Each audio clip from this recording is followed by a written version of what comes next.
Today we have a very, very special guest, Jon Stine, who is the Executive Director of the Open Voice Network. He will be appearing on the Voice Den as one of our Voicefluencers coming up January 27th, and I encourage you to join us at thevoiceden.com.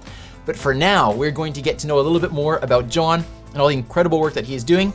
Today, my guest host is Utile, and it is with great pleasure that I'm going to bring both of these gentlemen on to the show. Hello there, Ian. Hello, Jon. Hi, Jon. How are you doing? Hey, Teri. I'm good, Teri. Thank you, Ian. Good to see you. Yes. Here we I'm are. very happy to be back as a guest host.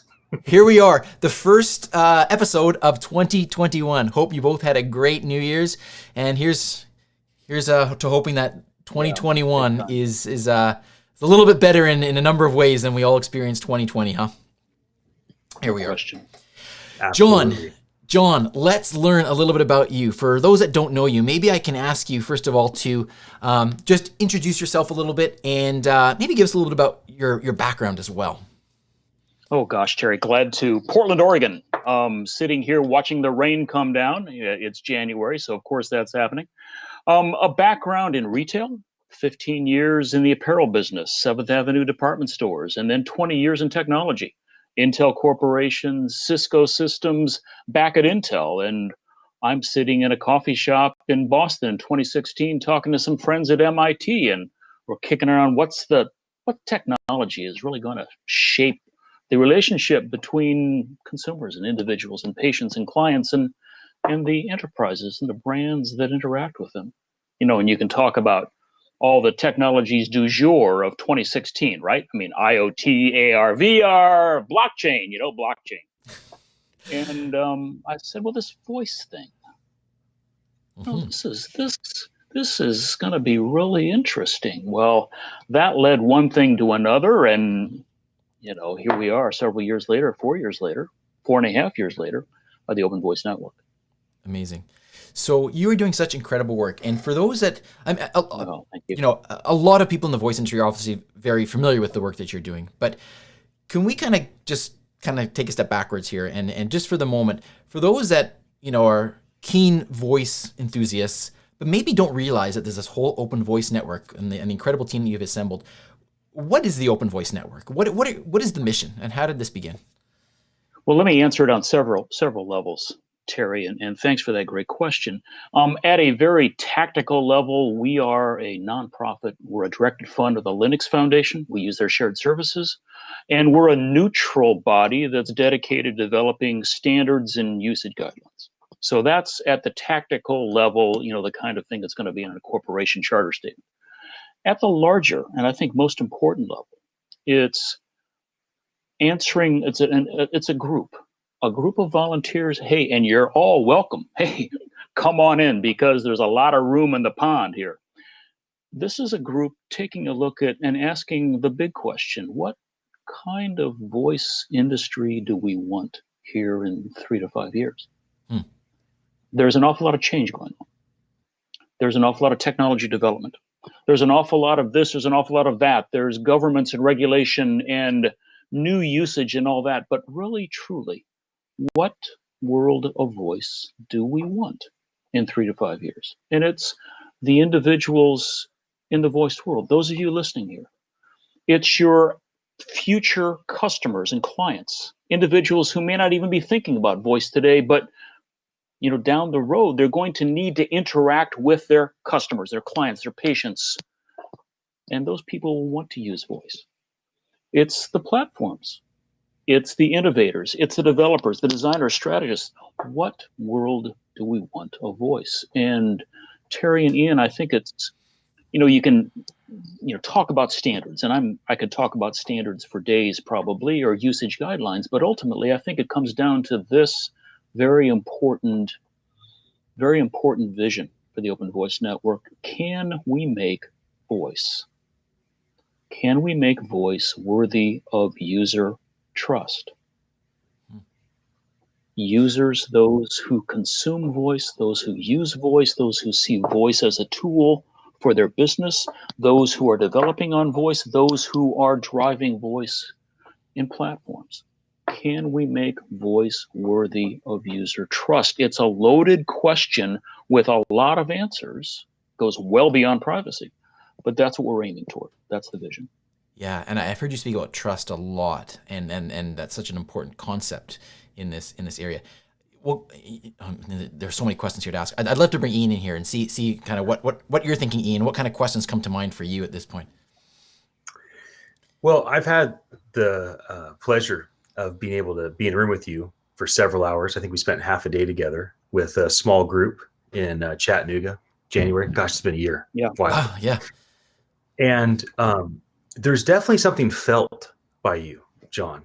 And it is a sense of the things that people like best about like chancellors of universities, or things that people like best about senior pastors, or things that people like best about like mayors. You kind of embody that. And it's definitely a felt thing, which is something that is unique, that you have been behind a screen for the last 10, 11 months, assembling this team. But because you kind of have that going on, that thing of like, hey, here's a guy we can follow, here's a guy we can trust, here's a guy that can get things done, that can get a hold of anybody. And I think that I'm letting people know that are watching, you may not know this about Jon, but he's the type of guy that you would get to feel like, oh, he's like a really cool uncle. I wish he was my uncle type of feeling. And so because you may not have a chance to spend time with Jon yet, I'm letting the audience know that that's a reality as they have some context for your answers and some of the questions that we ask. I actually want to switch over to the team that you've assembled. Sure. Would you mind just letting Teri and I know who is kind of the core team?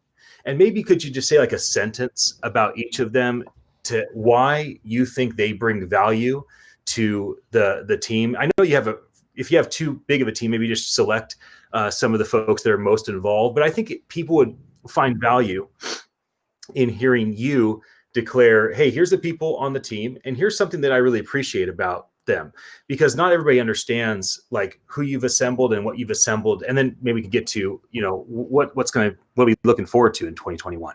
Great. Well, Ian, first of all, let me say thank you. That was very kind. And I hope that I'm never just the crazy uncle, but the kind and generous uncle. But thank you. That was a wonderful compliment. The team, we have, guys, when you're listening in, we have some 120 or so regular volunteers across 4 work committees that are looking at what kind of standards could or should we develop, and a number of what we term communities. And the communities are, assemblages and gathering points, watering holes, if you will, for, say, designers and strategists. We have a group led by Susan and Scott Westwater. People within the voice industry know Susan and Scott, the authors, the designer, strategist, just understand how to use voice from the enterprise perspective, and they lead that community. We have Jody Bolani, a leader in women in voice, designer, strategist, helping on strategy and overall vision. And Ian, the question you raise, I'm going to forget somebody, and I'm going to feel terrible about this afterwards. So let me go to some of our sponsors, because I think this is important. The chair of our steering committee, our board, a gentleman by the name of Mike McNamara, and he is the senior digital officer, chief information officer. And Mike, if I gave your title incorrectly, forgive me. Mike had a vision back in 2016, 2017. We sat down and chatted about this voice thing. And he had a vision not only of what it would mean to Target's guests, that's what they call their customers, but what the industry would need. This is much less my idea than it is the idea of visionaries like Mike McNamara, who said the issue of privacy, the issue of commercial privacy, the issue of a registry. These are things that came from Mike and from people around him. I mean, a remarkable leader, has to be one of the handful of top leaders in retail, IT, and digital thinking, which goes well beyond IT. Ali Dalul of Microsoft, also a member of our steering committee, sees the future, challenges us. Yes, it's of interest to Microsoft, but it's of interest to the greater technology community And Ali wants to bring everyone in. It's a remarkable, very giving, very generous approach that Ali has brought in from the world's leading technology company. Mirko Saul, this is a quiet fellow from Neckarsulm, Germany. You go to Stuttgart and then you go about 90 minutes into where castles and rivers and mountains and whatever. And here's Mirko, head of digital for Schwartz Group, which in the States, you know it by the brand Lidl, Lidl. One of the largest retailers in the world, the largest retailer in Germany. Mirko had a vision. How will we reach out and touch our customers? How will we listen? And Mirko brought this up to me. He said, Jon, think about voice. Think how much we can listen. If we truly want to listen to our customers, think how much we can listen to our customers. So, Ian, to your great question, and there's dozens of individuals I wish I could mention right now, but it's visionaries and people who are very generous with our time. We have individuals who formerly led standards groups at W3C contributing. We have Oida Coleman, formerly at SAS, head of software development, leading a lot of our work in privacy. Mike Frazzini of Iterate. Nick Myers, who many of you know. I mean, the list goes on and on. Martin Lenz Fitzgerald, the Dutch cowboy. Yeah. Again, Ian, thank you for the question. And again, colleagues, if I forgot to mention you, my apologies. But we're very blessed. And I use that term seriously with great people and all dedicated to that future vision. Wonderful, wonderful. So I'd love to talk a little bit more about that future vision. Actually, I have two questions. One is sort of piggybacking off of what Ian touched upon is, what can we look for in 2021 from the Open Voice Network? I think that would be really interesting to hear. And the other one is, and maybe this ties into it, is I know trust is a big aspect of what you speak about. And so I'm curious to just hear your thoughts a little bit on how trust relates to voice technology. Maybe those are one and part of the same in terms of where you're going for 2021, maybe not, but I'd love to hear your thoughts on those two aspects. Teri, it's a great question. Let me start by just breaking down, dissembling the thought of trust. It's not only rules or rule of law or guidelines, but it is so one part of it can be standards or guidelines. But the other part of it is the belief that, say Jon is with Ian and Teri. Do Ian and Teri believe that Jon will follow those guidelines much as Ian and Teri would follow those guidelines? That's the essence of trust, is that there are guidelines or commonly accepted rules, but the key question is not whether the rules exist, it's whether Ian and Teri believe that Jon will abide by them. So trust has to be built, and trust, and Teri and Ian, to your questions here, yes, of course, the issue of privacy, and our great platforms, our leaders have, marvelous privacy approaches. Applause. Let's begin to understand it and take it as we move into a future, as Brett Kinsella is teaching us, moving into the future of independent, third-party, enterprise-driven voice assistants. Okay. How do they approach it? What should they tell their corporate counsel when they're thinking about this? These are the guidelines we could or should follow. Is there a neutral, platform agnostic approach, again, with great respect to what the platforms have done? And again, applause, we're learning from them, but the future world of independent voice assistants, independent conversational agents, will need a neutral third-party guidance. And we've been, we're told this repeatedly from other standards bodies. Talking with some colleagues at GS1, you know them as the standards body for commerce, longtime friends and advisors. And they said, Jon, if you address one issue, it's the issue of privacy from a neutral third-party perspective. Learn from the platforms, learn from all. Understand what you have to respect in GDPR, CCPA, et cetera, of course. But come up with that. There's also then the trust of an enterprise user. Is my brand protected? Critical. You know, Yeah. critical. Is my brand protected? Can I register my brand somewhere and know it's protected worldwide, or certainly across US and Western Europe? So we're looking at, can we create a kind of a destination registry? Right. Explicit request, it goes. Again, that's part of trust, helping figure out some of the common, very basic processes of transactions. Do we all know how to transact over voice? Well, if everyone's doing it differently, there's a lack of trust. I feel stupid. I'm not going to do it. Right. So trust is a multifaceted thing. I've touched on just a few, and I'm talking too much here, Teri and Ian. I'm sorry, but it's a multifaceted effort, and we're trying to approach it from a lot of different perspectives. No, yeah, absolutely. It's wonderful. I'm just looking at the time. I want to be respectful of your time, and so I know that we've got a certain amount of time here, and